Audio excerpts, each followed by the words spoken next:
Venezuelan presidential hopefuls continue campaigning ahead of elections. This way, the Chavista forces continue to fine-tune their structure together with President Maduro. More details from our correspondent Leonel Retamal. With 2 weeks to go before the elections, the Chavistas continue to organize through the electoral mechanism called 1x10x7, with which they seek to activate the entire Chavista base, leaders, sympathizers and militants. Well, we are oiling the machinery today to give on July 28th a resounding victory to the Bolivarian Revolution and to the memory of our eternal commander, Hugo Rafael Chávez Frías, and above all to that man who has been loyal to the revolutionary people, the Chavistas and the Venezuelan people, which is President Nicolas Maduro. We're checking the 1x10x7 of each of the heads of the UBCH, of the unit's structure, of the CLAP, of communal councils, of street chiefs, and everything has been a success. Today we will be successful. President Maduro participated in the check-up day, making face-to-face contacts with the organizations throughout the country to continue giving indications of the work that remains to be done. He also presented a book, a film, and a television series on his figure and political struggle.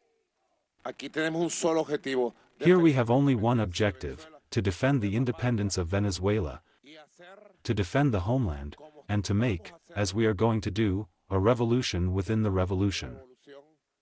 Because we are going for more changes and more transformations that the people demand and that the people need.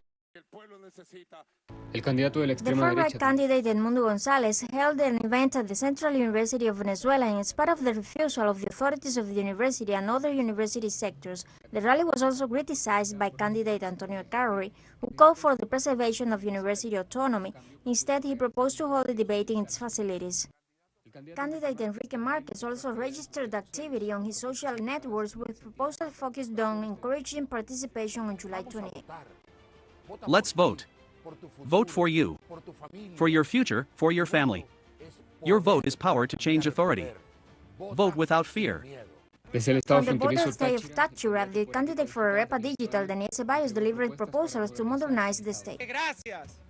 Thanks to new technologies, people can once again recover their capacity to decide.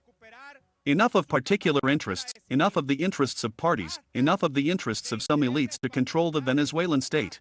Candidate Luis Eduardo Martinez called for maintaining a climate of peace and dialogue beyond the results of July 28th. But more important is July the 29th and the days after, because it will demonstrate the maturity of the Venezuelan people and the capacity of the political leadership to understand each other for the sake of Venezuela. Venezuela cannot stand any more confrontation. It cannot stand any more fights. A great portion of the situation we are living in is the result of that sterile confrontation. 2 weeks remain for Venezuelans to go to the polls to cast their votes and elect the next president.